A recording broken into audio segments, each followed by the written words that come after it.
Estimado maestro, estimada maestra, del sitio Profelandia encontramos el siguiente artículo que me llamó mucho la atención porque es algo que hemos comentado y hemos platicado con los compañeros en las aulas, a la hora del recreo, en la escuela, en los mensajes, porque sí, la verdad, es algo que ya nos estaba haciendo demasiado perder el tiempo.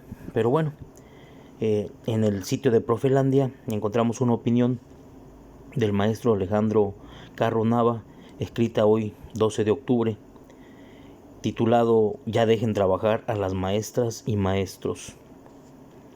No hay que negar que existen colectivos docentes que han logrado desarrollar procesos interesantísimos al interior de su CT.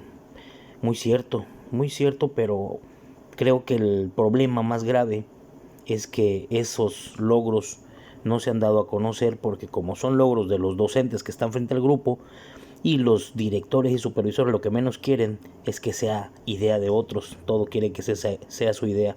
Y como no tienen ni idea de lo que están haciendo, pues por eso dejan en el aislamiento y en el anonimato los logros que se han tenido en este contexto.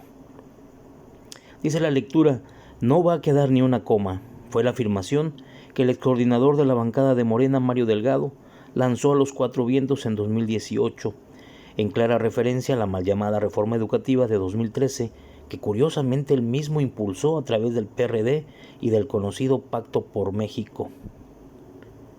De hecho, sobre esto último recuerdo muy bien que en ese entonces, 2012-2013, este mismo personaje refería que era necesario contar con un sistema de evaluación hacia el magisterio porque lo importante era lograr la tan anhelada calidad del sistema educativo mexicano. Y bueno, por esas cosas raras que solo se observan en la política, años más tarde expresaría que de esta no quedaría ni una coma en la constitución política de los Estados Unidos mexicanos. Claro, esto no fue cierto porque, como sabemos, prácticamente la Coordinación Nacional del Servicio Profesional Docente, creada en 2013, se trasladó a la unidad del Sistema para la Carrera de las Maestras y Maestros, creada en 2019, y entonces a ese pésimo sistema de ingreso, promoción y reconocimiento solo se le eliminó la palabra permanencia, una demanda muy sentida e impulsada por el magisterio disidente. Sin embargo, poco o nada cambió de ese esquema de evaluación porque, como ha quedado demostrado, siguió operando igual o peor. ¿Acaso no por ello la actual presidenta del país, Claudia Sheinbaum, ha asegurado que la UCICAM va a desaparecer? Ahora bien, recientemente se ha dicho que es necesario transitar de consejos técnicos escolares a comunidades de aprendizaje, como ya lo habíamos mencionado en el 2020. Pero pues como fuimos nosotros, por los simples maestritos de a pie, pues nadie nos tomó importancia. Porque lo que se pretende es que haya menor carga burocrática para el magisterio local, lo cual se puede interpretar de la siguiente forma. De esos consejos técnicos escolares no va a quedar ni una coma, es decir, que es probable que estemos en la antesala de un esquema igual o peor al que ha estado operando desde algunas décadas en nuestro país. Peor aún, es tal vez la muestra más palpable de la ignorancia sobre un sistema que solo funciona en la mente de los políticos y funcionarios de gobierno. Lo hemos dicho, lo hemos plasmado, lo acabamos de manifestar en un tuit diciendo que el rezago educativo no radica en los docentes, ni siquiera en la niñez mexicana, radica específicamente en los personajes que por política, ni siquiera por conocimiento, vayan ni por mérito, ocupan los espacios que deberían de ocupar gente que conoce las verdaderas necesidades del sistema educativo. Finalmente, política. Continúo. Es cierto que no hay que negar que existen colectivos docentes que han logrado desarrollar procesos interesantísimos al interior de su CT, sin ser comunidades de aprendizaje o consejos técnicos. Sin embargo, lamentable y desafortunadamente son pocos, porque la gran mayoría está anclado a esa verticalidad de un sistema jerárquico y autoritario que se impone desde el centro y que cae, cual cascada en el río, en las escuelas. Muy cierto, Desafortunadamente los pobres directores, directoras son títeres de los supervisores y los supervisores son títeres de los que están por encima de ellos en una cuestión jerárquica, y lo digo con respeto y es una realidad que no podemos negar. No tienen ni siquiera esa capacidad, ese liderazgo para poder darle a la escuela lo que realmente necesita. Ese centralismo que todavía nos sigue haciendo daño y por lo cual no podemos avanzar. Continúo, y es que para nadie es desconocido que aunque las autoridades estatales de la Secretaría se reúnen con supervisores o jefes de sector previo a la realización de los CT en las escuelas con el propósito de organizar dichos consejos, hay quienes siguen a pie juntillas todo lo que el centro o desde su propio interés o conocimiento determinan para sus colectivos docentes. Esta situación va más allá, no nada más de que se reúnan ellos. Reconocer que se sienten una clase dorada. O sea, ¿cómo es posible que se reúnan como si fueran los autores o los únicos que pueden decidir qué es lo que necesita la escuela? ¿Cómo puede un supervisor ir a una escuela y señalar qué está bien o qué está mal si ni siquiera conoce el contexto? ¿Quiénes conocen el contexto? Los docentes, nadie más. Pero pues nadie lo ve desde ese punto de vista, nadie quiere ser crítico, nadie quiere ser realista en esta situación. A algunos les da flojera que se hagan estos señalamientos y ni siquiera les toman atención o aprecio. Pero lo que nos está haciendo daño es precisamente estas figuras que no tienen ningún liderazgo.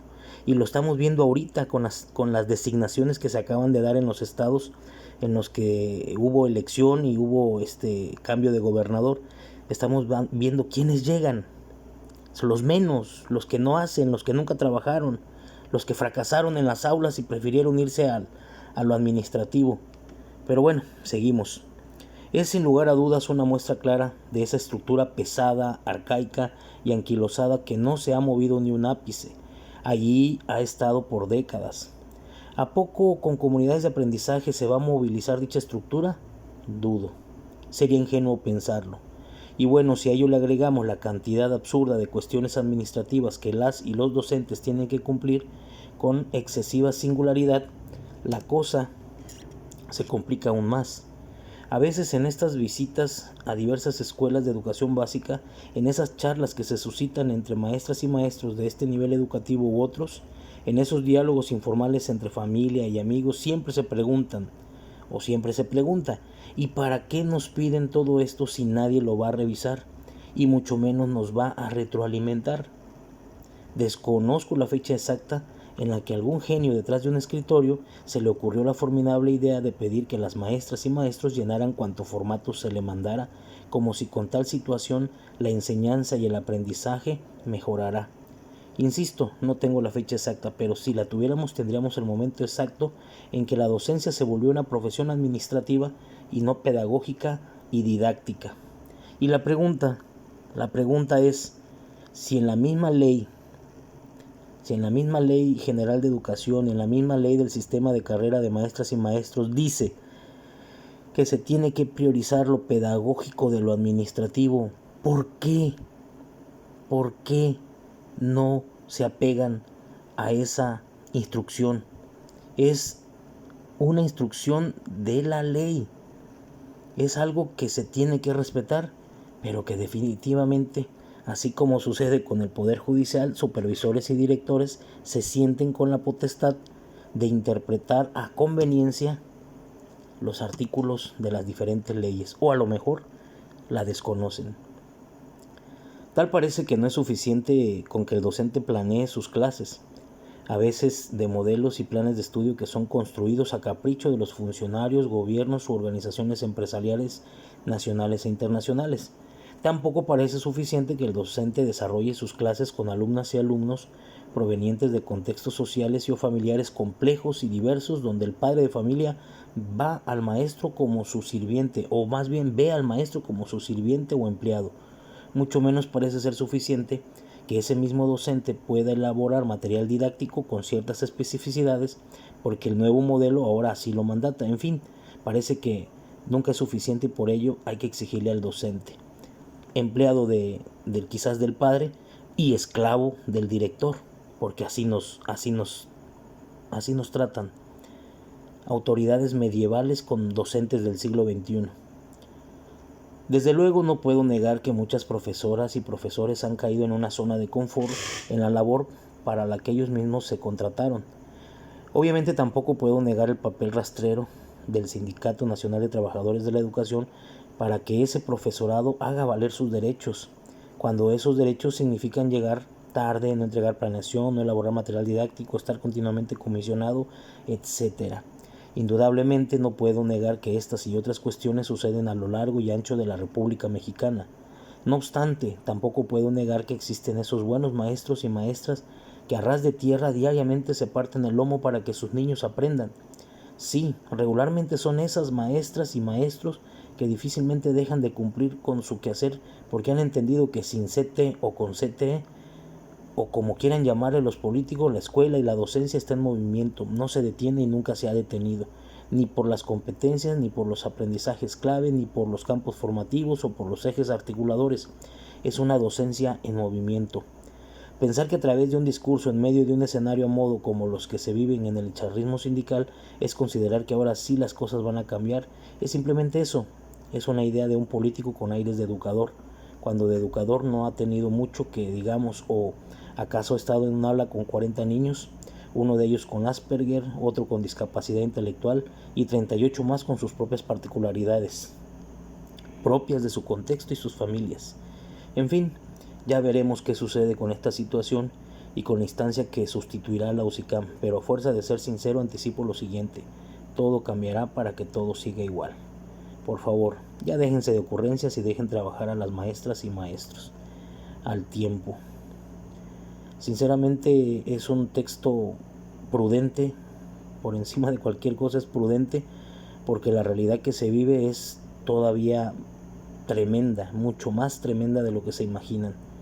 No podemos evitar reconocer, y yo sé que muchos compañeros que se dedican a hacer publicaciones no quieren entrarle a ese tema porque saben que tocan intereses y que en algún momento los pueden señalar y que en algún momento los pueden acosar por decir la verdad, pero en realidad el sistema educativo no va a avanzar mientras personas que no tengan nada que ver con educación sigan dirigiendo el sistema.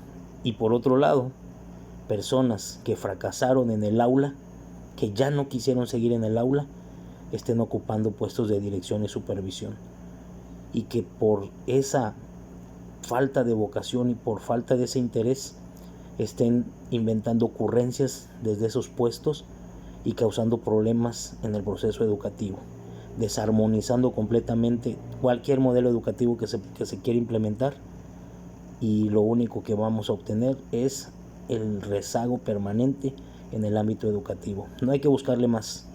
El problema no está ni en la niñez ni en los docentes. El problema es estructural. Pero la mejor opinión es la tuya.